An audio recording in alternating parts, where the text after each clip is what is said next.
Le programme que vous allez découvrir a été produit en totale indépendance, sans qu'aucun accord n'ait été donné au préalable. Toute ressemblance avec des faits ou des personnes existantes ou ayant existé serait purement fortuite et involontaire. Bonne écoute. Sunday Night Production. Patagonia est l'une des marques de sport les plus appréciées de la planète. Cette entreprise est aussi celle qui a le plus réfléchi à son engagement social et environnemental, à tel point qu'elle sera bientôt l'entreprise qui finance le plus les causes écologiques aux États-Unis. Mais comment un jeune émigré canadien passionné d'escalade et de nature a-t-il réussi à créer presque par accident l'un des leaders du sport d'outdoor ? Vous vous apprêtez à découvrir l'incroyable histoire de Patagonia, la marque qui veut révolutionner l'industrie du textile par l'éco-conception. Nous sommes à l'automne 1953 en Californie du Sud. Un jeune adolescent du nom de Yvon Chouinard est sur le point de s'inscrire au club de fauconnerie de sa ville. Et depuis quelques mois, le jeune Yvon s'est découvert une véritable passion pour les faucons. Il faut dire que la vie du jeune homme est loin d'être facile. Et cet amour pour les rapaces lui permet de s'évader de son quotidien le temps de quelques heures.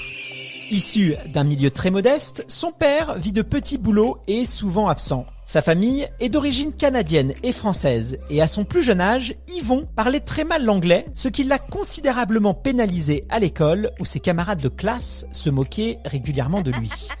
Son temps libre, Yvon aime le passer seul, dans la nature, à observer la faune et la flore. Et c'est d'ailleurs au détour d'une balade qu'il fait la connaissance de plusieurs membres du club de fauconnerie. Tout de suite, le courant passe entre Yvon et cette communauté. Pour la première fois, il a l'impression de se sentir intégré quelque part. Il décide donc de les rejoindre. Et très vite, un adulte de l'association lui propose de lui enseigner les fondamentaux de l'escalade afin qu'il puisse descendre en rappel jusqu'aux falaises où sont installés les aires des faucons. Et il se trouve qu'Yvon est particulièrement à l'aise en escalade. Très vite, il se fait remarquer par son groupe pour ses qualités de grimpeur, à tel point que quelques membres du groupe lui proposent de venir avec eux escalader les plus beaux spots de leur région. Malheureusement, il n'a pas les moyens de financer un tel voyage. Il décide donc d'embarquer clandestinement dans un train de marchandises afin de se rendre aux falaises de grès de Stony Point. Finalement, l'équipe nouvellement formée décide de partir à l'assaut des impressionnantes falaises du Yosemite. Mais durant son périple, Yvon assiste à une scène surréaliste. Une jeune femme, du nom de Melinda, ramasse une canette de soda jetée sans cérémonie par des jeunes filles depuis leur 4x4. Elle décide de prendre son courage à deux mains et de s'approcher de la voiture des jeunes femmes en leur demandant si elles n'ont pas oublié quelque chose par terre. Mais les jeunes filles ne semblent pas apprécier son bagou et lui rient au nez en l'invitant à passer son chemin. Melinda arrache à main nue leur plaque d'immatriculation et déclare « Maintenant, les gardes du parc pourront vous retrouver ». Yvon est subjugué par le courage de cette jeune fille. Une fois arrivé à destination, Yvon constate face à la falaise que les pitons d'escalade qu'il utilise sont à usage unique. Pire, chaque piton reste installé sur la paroi après le passage des grimpeurs. Résultat, le paysage rocheux est défiguré et les montagnes ressemblent à de véritables porcs-épics. Yvon se dit alors que finalement, il ne vaut pas mieux que ses étudiantes dans leur 4x4. Profondément contrarié, il décide de mettre à contribution son imagination pour créer un piton réutilisable. Il décide d'investir dans une vieille forge afin de fabriquer lui-même ses pitons. Pour les fabriquer, il a l'idée d'utiliser de l'acier chrome. Après quelques essais peu concluants, il trouve enfin le bon dosage. Il décide d'aller les tester sur la face nord de Sentinel Rock, un spot très fréquenté par les grimpeurs. Tout de suite, il se fait remarquer avec ses pitons révolutionnaires. Tout le monde lui demande où on peut s'en procurer. Fort de cette demande, Yvon décide d'investir dans une petite boutique située dans le jardin de ses parents. Mais finalement, il constate que les outils qu'il utilise pour fabriquer ses pitons sont peu encombrants et se chargent aisément dans son véhicule. Le voilà donc parti sur la côte californienne pour surfer tout en vendant ses produits à l'arrière de sa voiture. Yvon a maintenant un travail et un style de vie. Il ne roule pas sur l'or, mais il est très économe et ne dépense pas plus d'$1 par jour et se nourrit de poissons qu'il parvient à pêcher à la mouche et de quelques pommes de terre ramassées par-ci par-là. Chaque piton qu'il vend est de fabrication artisanale. Bien sûr, le prix est relativement élevé, mais pourtant, le succès est bel et bien au rendez-vous. Face à la demande, il décide de se diversifier et commence à produire des mousquetons qui vont eux aussi rencontrer un vrai succès. Au fur et à mesure de son aventure, Yvon s'aperçoit qu'il devient, presque sans s'en apercevoir, un entrepreneur à succès. En 1965, il décide de s'associer avec son ami et compagnon de cordée, Tom Frost. Ensemble, ils créent Chouinard Équipement, avec pour local un vieux poulailler réaménagé en usine. Cette collaboration est un succès et durera 9 ans. Grâce à leur talent, le matériel d'escalade devient plus léger, plus résistant et plus fonctionnel. La devise de Tom et Yvon, une phrase d'Antoine de Saint-Exupéry. La perfection est atteinte, non pas lorsqu'il n'y a plus rien à ajouter, mais lorsqu'il n'y a plus rien à retirer. Ce parti pris est un positionnement à contre-courant, car tous leurs concurrents à cette époque essayent d'ajouter un maximum d'options et de gadgets à leurs produits. Mais cette stratégie s'avère être la bonne, car en quelque temps, ils deviennent l'un des leaders du marché de l'escalade. Malheureusement, un événement s'apprête à assombrir le paysage des deux associés, jusqu'alors particulièrement étincelant. En 1970, Chouinard Équipement est l'un des plus grands fournisseurs d'escalade des États-Unis. Hélas, les deux associés s'aperçoivent qu'ils sont devenus par la même occasion un ennemi de l'environnement. Leur matériel, bien qu'il ne reste plus sur les parois rocheuses, les abîme indiscutablement. Et face à cet inquiétant constat, Yvon commence à déprimer. Les deux associés prennent donc une décision radicale, réduire les ventes de pitons qui sont pourtant excellentes. Pour eux, l'idée que la nature puisse subir des dégradations irréversibles à cause de leur matériel leur est tout simplement insupportable. Ils doivent donc trouver une solution et ils imaginent des cales en aluminium qui se placent à la main et non plus à coups de marteau qui peuvent fissurer la roche. Yvon est soulagé. Son terrain de jeu ne sera dorénavant plus abîmé par le matériel qu'il produit. Yvon n'est pas vraiment un patron présent dans son entreprise. Pour lui, le bon dirigeant est avant tout celui qu'on ne voit pas. Il laisse énormément d'autonomie à ses équipes dans la gestion de l'entreprise. L'un de ses cauchemars, c'est de devenir l'un de ces individus en costume gris au visage terreux. Il veut une entreprise dynamique dans laquelle les salariés peuvent se sentir libres d'aller skier, surfer ou faire de la randonnée à n'importe quelle heure de la journée. Il invente sans le savoir le concept de start-up et de télétravail. La seule chose qui compte pour lui, c'est d'imaginer des produits innovants et respectueux de la planète. Pour puiser son inspiration, Yvon voyage beaucoup et ne reste jamais très loin de la montagne. C'est ainsi qu'à l'hiver 1970, Yvon se rend en Écosse et découvre presque par hasard le rugby et fidèle à sa curiosité, il s'intéresse aux équipements qu'utilisent les rugbyman écossais.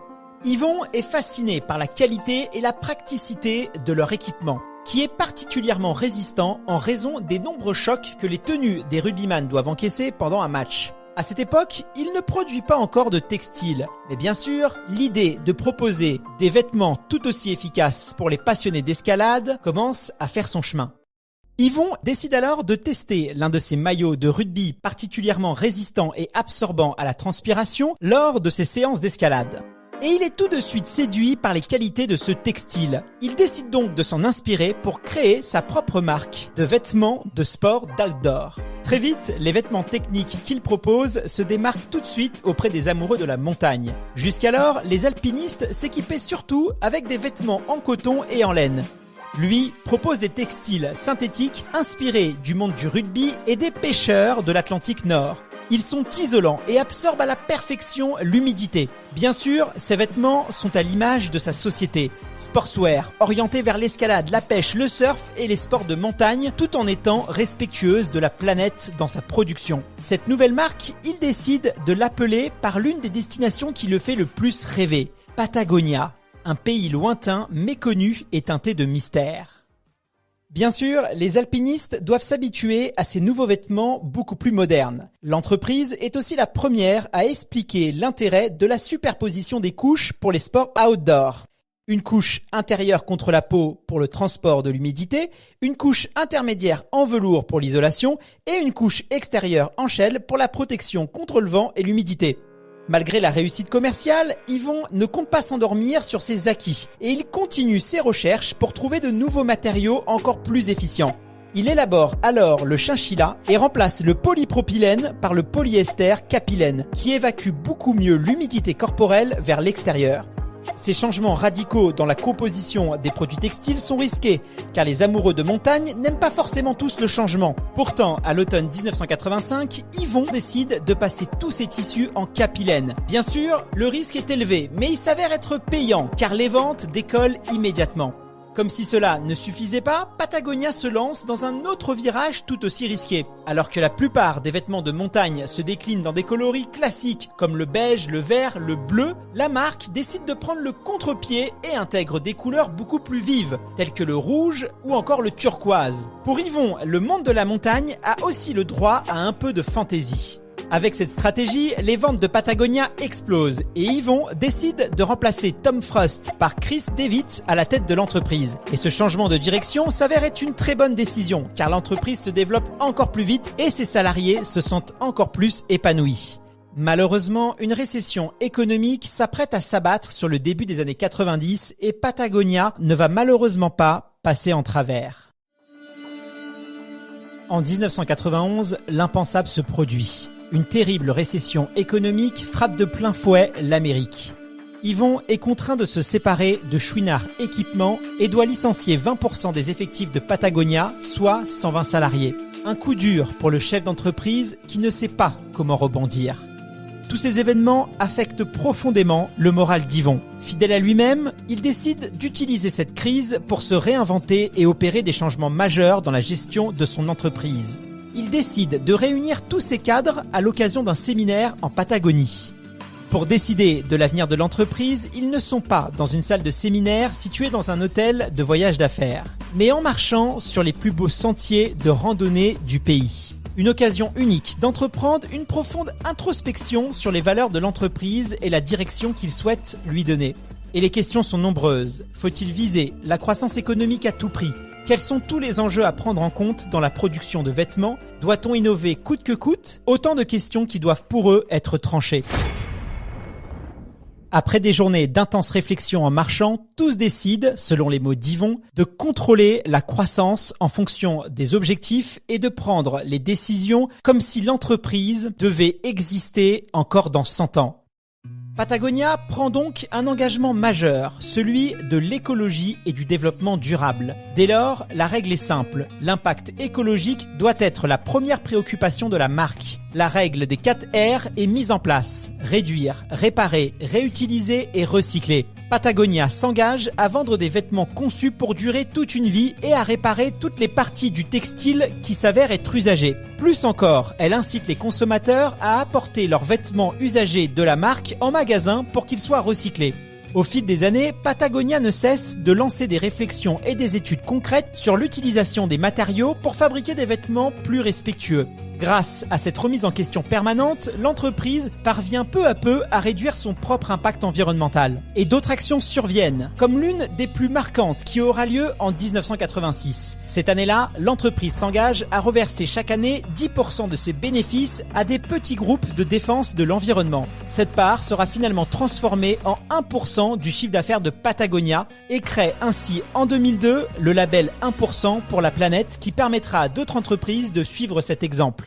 Mais Patagonia subira aussi quelques revers médiatiques. Accusée par exemple par l'association de protection animale Forpose d'utiliser du duvet issu d'oies gavées et plumées à vif. Pourtant, l'entreprise nie et assure en 2013 avoir opté pour un duvet contrôlé et garanti non issu d'oies plumées à vif ou gavées. Aujourd'hui, Patagonia est une entreprise de 2000 salariés. Elle dispose de 80 boutiques et réalise un chiffre d'affaires de 750 millions de dollars chaque année. Yvon reste cependant attaché à ses valeurs initiales et refuse de voir son entreprise cotée en bourse. Pour lui, l'entreprise doit veiller sans cesse à améliorer son impact carbone et prendre des engagements environnementaux et sociétaux de plus en plus efficaces. Et cette mission est selon lui impossible à mener si l'entreprise est cotée en bourse. En septembre 2022, Yvon décide de transmettre 100% du capital de son entreprise et de ses droits de vote à 2 structures chargées de protéger la planète. Patagonia pourra ainsi devenir le premier financeur des causes écologiques aux États-Unis. Pour Yvon, la Terre est maintenant le seul actionnaire de Patagonia. Récemment, il a déclaré dans la presse « Patagonia ne sera jamais complètement responsable socialement. Elle ne fabriquera jamais un produit totalement durable et non nuisible. Mais elle s'est engagée à essayer. » Ces mots, lucides et pleins d'espoir, résument bien le fil conducteur d'un homme qui toute sa vie aura mis sa passion pour le sport, l'innovation et l'entrepreneuriat au service de la planète. Vous venez de découvrir l'histoire d'une marque de légende qui a révolutionné le monde du running. Si cet épisode vous a plu, n'hésitez pas à en parler autour de vous et pourquoi pas à partager directement cet épisode à des amis depuis votre smartphone. Ce programme est inspiré de faits réels et de personnages ayant vraiment existé. Les dialogues et citations sont des reconstitutions basées sur des déclarations et une documentation minutieuse. Je suis Guillaume Santracchio, auteur et interprète de ce programme. Je tiens à remercier Lauriane à la coordination, Justine Baudin et Nolwenn Pinsivi pour les déclinaisons web et graphiques et Pierre-Emmanuel Hutto, notre producteur délégué pour Sunday Night Productions. À bientôt!